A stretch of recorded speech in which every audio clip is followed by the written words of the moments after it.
സീതാറാം യെച്ചൂരിക്ക് അന്ത്യാഞ്ജലി അർപ്പിച്ച് രാജ്യം. JNU ക്യാമ്പസിലെത്തിച്ച സീതാറാം യെച്ചൂരിക്ക് നിരവധി പേരാണ് അന്തിമോപചാരം അർപ്പിച്ചത്. മൃതദേഹം ഇപ്പോൾ വസന്തകുഞ്ചിലെ വീട്ടിൽ സൂക്ഷിച്ചിരിക്കുകയാണ്. നാളെ AKG ഭവനിലെ പൊതുദർശനത്തിന് ശേഷം മൃതദേഹം എയിംസിന് കൈമാറും.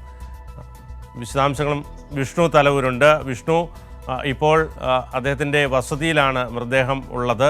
അവിടെ പൊതുദർശനം ഇല്ല എന്നാണ് മനസ്സിലാക്കാൻ കഴിയുന്നത്. നാളെ AKG ഭവനിൽ പൊതുദർശനത്തിനുള്ള ഒരുക്കങ്ങൾ പൂർത്തിയായോ? എന്താണ് നൽകാൻ കഴിയുന്ന വിവരങ്ങൾ?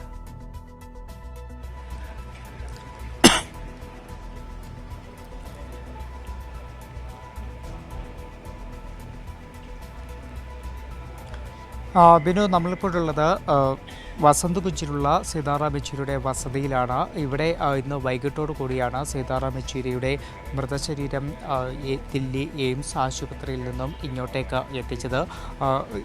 നിരവധി നേതാക്കൾ ഇങ്ങോട്ടേക്ക് എത്തി അദ്ദേഹത്തിനെ, പ്രിയ നേതാവിനെ അവസാനമായി ഒന്ന് കാണുന്നതിന് വേണ്ടി നിരവധി നേതാക്കൾ ഇങ്ങോട്ടേക്ക് എത്തിയിരുന്നു.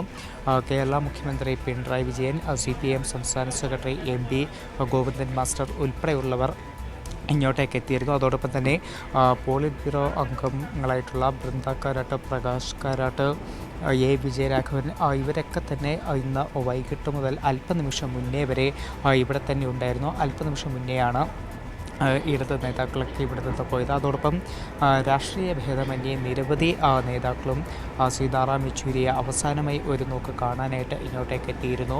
BJP ദേശീയ അധ്യക്ഷൻ JP Nadda, CPI general secretary D രാജ, കേരള ഗവർണർ ആരിഫ് മുഹമ്മദ് ഖാൻ ഉൾപ്പെടെയുള്ളവരൊക്കെ തന്നെ ഇങ്ങോട്ടേക്ക് എത്തി അദ്ദേഹത്തിനൊരു അന്തിമോപചാരം അർപ്പിക്കുന്നത് ആ ഒരു കാഴ്ച നമ്മൾ കണ്ടതാണ്. എന്തായാലും ഇന്ന് ഇവിടെ ഈ വസതിയിൽ തന്നെയായിരിക്കും മൃതദേഹം വയ്ക്കുക. നാളെ രാവിലെ മാത്രമായിരിക്കും AKG ഭവനിൽ ദില്ലിയിലെ പാർട്ടിയുടെ ആസ്ഥാന മന്ദിരത്തിലേക്ക് പൊതുദർശനത്തിന് വേണ്ടി കൊണ്ടുവരിക. രാവിലെ 11 മണി മുതൽ വൈകിട്ട് 3 മണി വരെയായിരിക്കും പൊതുദർശനം. അതിനുശേഷം വിലാപയാത്രയായി എയിംസിലേക്ക് നീങ്ങുകയും എയിംസിന് മൃതശരീരം കൈമാറുകയും ചെയ്യും. ബിനു.